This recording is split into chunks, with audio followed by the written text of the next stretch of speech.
Class 12 विषय English 100 marks का rainbow part 2 का जो चैप्टर नंबर 7 है उसको हम लोग पढ़ने जा रहे हैं। उसका ऑब्जेक्टिव देखने जा रहे हैं। सबसे पहला ऑब्जेक्टिव क्या है? On the occasion of birth of a child musical programme is given by. ये जो पार्ट है ए चाइल्ड इज बॉर्न, ये लिखा गया है जर्मन ग्रियर के द्वारा और इसमें बताया गया है क्या कि on the occasion of birth, किसी बच्चे का जो जन्म होता है ना उसके अवसर पर म्यूजिकल प्रोग्राम मतलब संगीत जो समारोह होता है ना, गीत उत गाता है, तो उस गीत उत गाने में कौन सा भाग लेता है, कौन लोग भाग लेते हैं?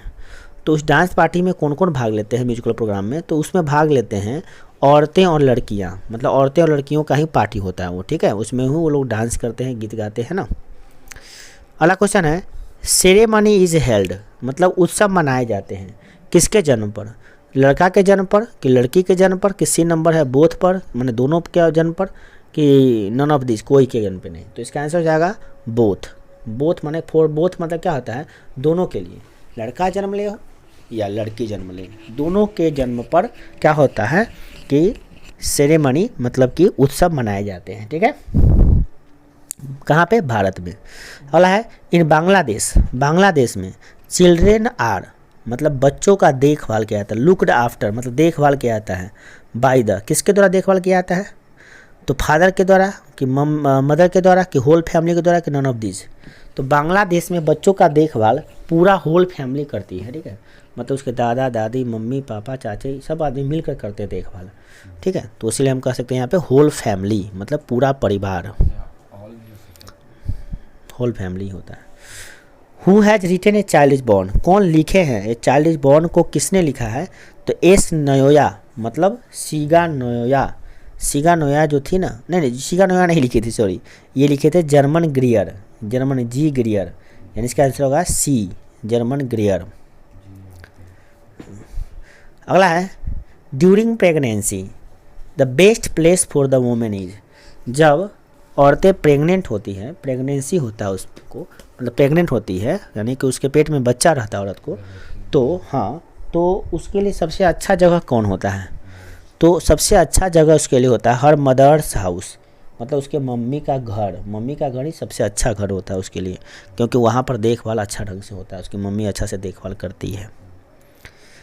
अगला है during pregnancy a women prefers her mother's house because, during pregnancy, pregnancy के दौरान यानी गर्भ अवस्था के दौरान, गर्भाकाल के दौरान औरतें जो है ना ज़्यादा प्रीफर करती है मदर हाउस मतलब अपनी मम्मी के घर पर जाने के लिए।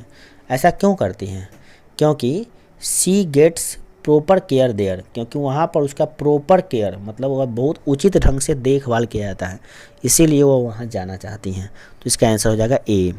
अगला क्वेश्चन है व्हेन बेबी इज़ बॉर्न, जब बच्चा जन्म लेता है, it is an occasion of, यह किसका अवसर होता है? जॉय फॉर, किसके लिए ये मतलब खुशी का समय होता है?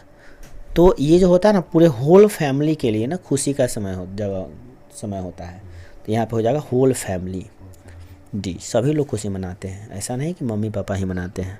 अगला है the naming ceremonies, naming ceremony जो होता है ना, नाम रखने की जो सेरेमनी होता है, उत्सव होता है, जिससे नाम रखते हैं उस दिन उसको क्या, हाँ तो हम लोग छठियार बोलते हैं, बट उसको नामकरण का दिन होता है ना, तो वो क्या होता है? बैड होता है, लवली होता है, स्ट्रेंज होता है, मतलब कैसा होता है? तो वो होता है एकदम बिल्कुल लवली, बहुत ही प्यारा होता है, बहुत ही प्यारा समारोह होता है उस दिन। अगला क्वेश्चन है the naming ceremony is held when the baby is, नाम रखने का जो सेरेमनी होता है वो कब होता है? जब बेबी जो होता है ना वो हो जाता है कितने महीने का? 7 days ओल्ड, मतलब 7 दिनों का हो जाता है, तो उसका नाम रखा जाता है, ठीक है। हम लोग छठिहार कहते हैं, बट उसको 7 दिन के बाद उसका नाम रखाता है। अगला है a baby is born, sorry a new cloth are bought for, नई क्लॉथ मतलब नए कपड़े खरीदे जाते हैं किसके लिए? बेबी के लिए मतलब बच्चा के लिए कि मम्मी के लिए कि दोनों के लिए कि नॉन ऑफ दिस, तो दोनों के लिए खरीदे जाते हैं कपड़ा जो है ना, मम्मी के लिए भी खरीदा जाता है, बच्चा के लिए भी नया कपड़ा खरीदा जाता है नेमिंग सेरेमनी के दिन, है ना। नेक्स्ट क्वेश्चन है इन ट्रांडिशनल बर्थ, मतलब कि पहले के ज़माने में जो बर्थ होता था, जन्म होता था किसी भी शिशु का, इन्फेंट माने होता है शिशु, किसी भी शिशु का जो जन्म होता था, एंड मदर मोरालिटी इज, तो माँ की जो मोरालिटी थी ना वो कैसा था? तो उसमें माँ की जो मानवता थी वो ग्रेटर हुआ करती थी, बहुत ज़्यादा हुआ करती थी उस समय, है ना, ज़्यादा मानवता थी। माँ अपने बच्चे से ज़्यादा प्यार करती थी, क्योंकि माँ जो है ना बच्चे को जन्म देने के लिए ज़्यादा दर्द सहती थी।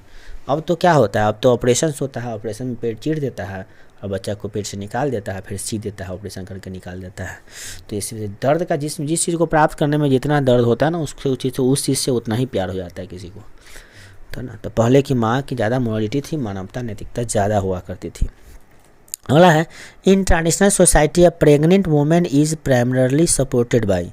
मतलब पहले के ज़माने में जो ट्रेडिशनल सोसाइटी था, समाज था, प्राचीन समाज था, उसमें प्रेग्नेंट वुमेन, जो महिला प्रेग्नेंट थी ना, उस pregnant women is primarily supported by. Primarily मतलब मुख्य रूप से सपोर्ट किया जाता था। किसके द्वारा सपोर्ट किया जाता था? तो उसके हस्बैंड के द्वारा। उसके हस्बैंड जो है ना उसको बहुत सपोर्ट किया करते थे। इसका आंसर हो जाएगा ए। अगला है, इन ट्रेडिशनल सोसाइटी, प्राचीन समाज में, a women lose her own name, एक औरत अपना नाम खो देती थी, and he is known as a mother of her first born child, और उसका नाम जो है ना उसके पहले बच्चे के नाम पर हो जाता था। But the best regard is, तो वो अच्छा था कि बुरा था कि बेकार था? तो क्या था, ये जो था ना कहीं एक अच्छा ही था, ये गुड था। अब बट इसका आंसर क्या दिया? आउटरेजियस। मतलब आउटरेजियस का मतलब हो गया कि शायद इसका आउटरेजियस का मतलब, ट्रेडिशनल सोसाइटी मतलब प्राचीन समाज में, a women lose her own name, एक औरत अपनी जो नाम को ना खो देती थी, and is known as mother, वह जानी जाती थी अपनी माँ के नाम से, of her first born child, मतलब उसकी माँ जानी जाती थी उसके पहले बच्चे के नाम से। क्यों? What is the reason? But the west regard is, क्या ये सही था? नहीं, सही नहीं था, गलत था कि सही था?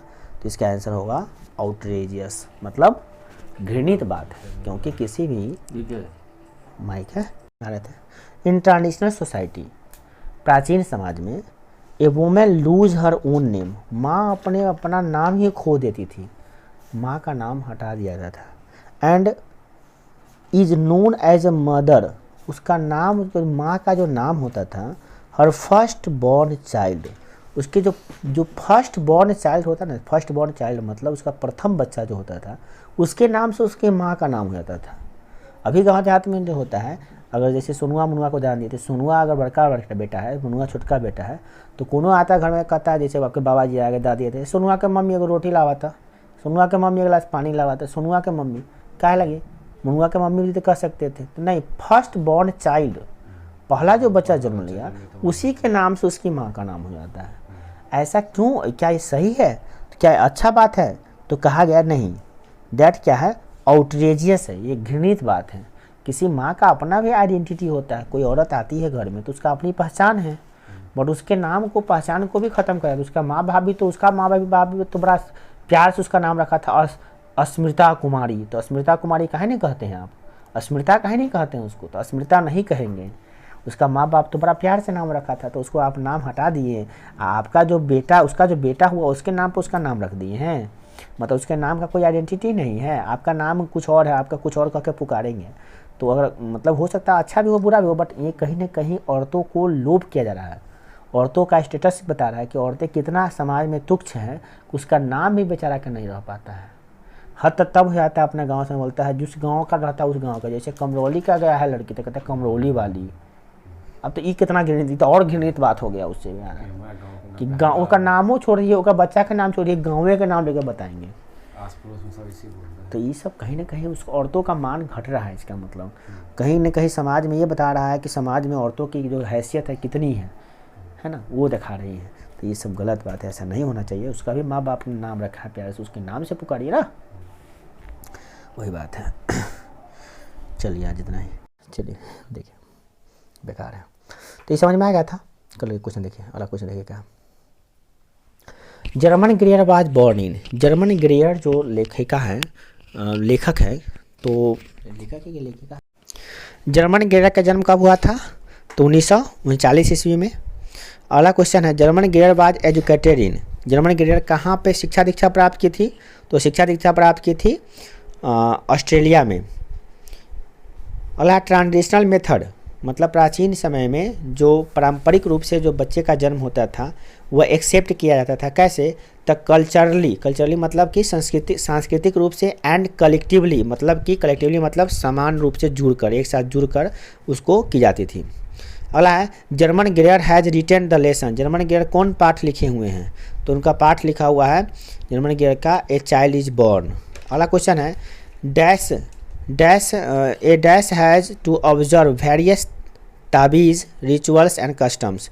किसको जो है ना विभिन्न प्रकार के ताबीज़ रिचुअल्स मतलब कि धर्म क्या बोलते हैं, विभिन्न प्रकार के ताबीज़ और विभिन्न प्रकार के रिचुअल्स मतलब क्या होते हैं, रीति रिवाज को मानना पड़ता था।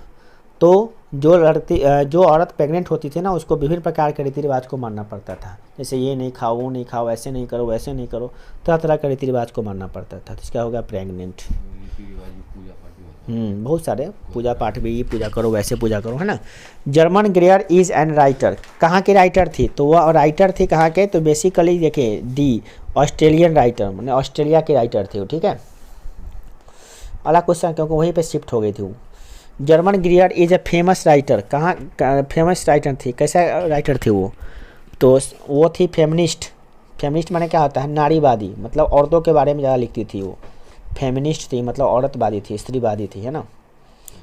इन बांग्लादेश में रूप ठोका is a kind of. Bangladesh में रूप ठोका क्या है? तो ये है फेरी टेल्स है, मतलब परियों की कहानी है। बांग्लादेश में एक परियों की कहानी सुनाई जाती है बच्चों को, उसका नाम है रूप ठोका, ठीक है। रूप ठोका नाम है, बस परियों की कहानी है वो। जैसे दादी माँ नानी माँ सुनाती है ना, उसी प्रकार से उस कहानी है, बस परियों की कहानी। फेरी माने होता है परियों और टेल्स माने होता है कहानी।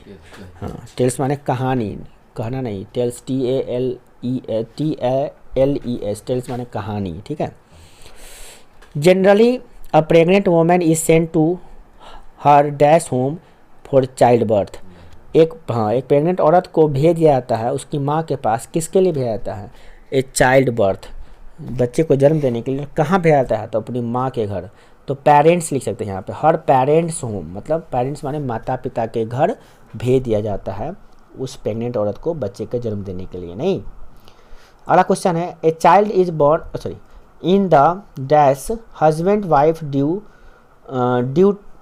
Enjoy more freedom and individually. करा इन डैश कहाँ पर? द हस्बैंड वाइफ, जो पति और पत्नी होते हैं, ड्यू इंजॉय करते हैं मोर फ्रीडम, आज़ादी को, एंड इंडिविजुअली, स्वतंत्र रूप से भी। कहाँ पर करते हैं? तो ये करते हैं वेस्ट में।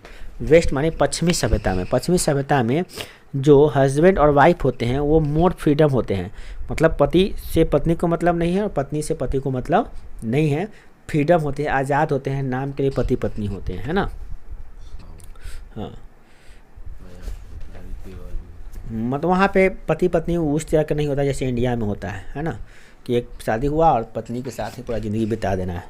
वैसी बात नहीं होती है। वो फ्रॉम वहाँ पे क्या होता है, यूरोप में जो पश्चिमी वेस्ट माने पश्चिमी सभ्यता में क्या होती है कि वहाँ पे शादी जितनी जल्दी होती है उससे जल्दी तलाक हो जाती है ना। शादी आज हुआ, कल तलाक हो गया, और आज इसका बीवी उसके पति के साथ घूम रहा है, उसका पति उसकी बीवी के साथ घूम रहा है, पता नहीं चला कौन किसका बीवी है कौन किसका पति है। हाँ, हस्बैंड वाइफ का पता नहीं चलेगा, सब फ्रीडम है, आज़ाद है। उससे आज़ादी नहीं कहते हैं, उसको बेहयापन कहते हैं, जो कहिए असभ्यता भी कहते हैं उसे हम लोग, है ना।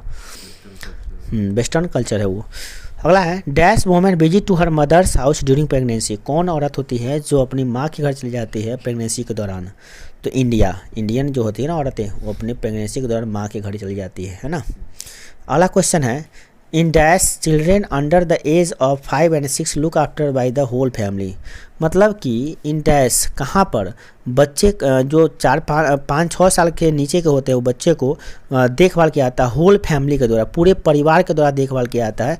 मतलब कौन होते हैं? तो उसका आंसर हो जाएगा हाँ, कहाँ पे? तो बांग्लादेश में। बांग्लादेश में 5 से 6 साल का बच्चा रहेगा ना, पूरा परिवार उसका देख रेख करेगा। चाचा चाची, भैया भाभी, काका काकी, नाना नानी, सब उस पर मतलब देखभाल करता है। यहाँ की तरह नहीं है कि मम्मी पापा दादा दादी हेल्प करेगा, बाकी कोई हेल्प करेगा ही नहीं। चाचा चाची तो बिल्कुल नहीं करेगा। वहाँ पे सब लोग मिलके करते हैं बच्चों का देखभाल, है ना। बांग्लादेश 5-6 साल तक करता है। अगला है Sylheti women and her child are given new dress on the day of the birth. कब? तो 7वां दिन। 7वां दिन क्या करता है, उनको मिलता है कपड़ा। सिलहटी किसे कहते हैं? सिलहटी माने होता है क्या कि बांग्लादेश में औरतें जो होती हैं ना, एक जाति होती है सिलहटी।